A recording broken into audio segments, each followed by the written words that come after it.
Hello hi नमस्ते। तपाईहरु सन्चै हुनुहुन्छ होला। म पनि सन्चै छु। बाबु चाहिँ सुतिसक्यो। अहिले चाहिँ बेलुकाको टाइम हो अनि मलाई चाहिँ एउटा कुरा याद आयो। तपाईहरुले बच्चालाई आफ्नो नानी बाबुहरुलाई ब्रस कहिलेदेखि गराउने सोचिराख्नु भएको छ या गराउन थालिसक्नुभयो भन्नु होला।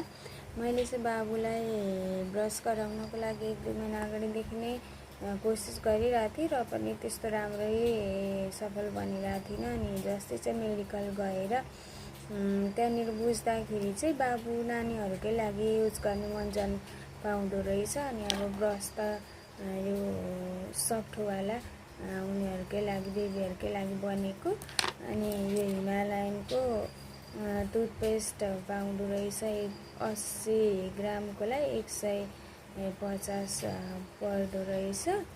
मैले चाहिँ यो लिएर आएको थिएँ अनि यसले चाहिँ गराउँदाखेरि अलिक सजिलो भएको छ मलाई। अनि तपाईहरु पनि बाबु नानीहरूलाई ब्रस गराउने सोचिराख्नु भएको छ भने यो युज गर्दाखेरि चाहिँ तपाईहरुलाई पनि सजिलो हुन्छ होला भनेर मैले तपाईहरुलाई भन्न मन लाग्यो। अनि त्यही भएर भनिदिँदैछु। तपाईहरु पनि ट्राई गर्नु होला है त।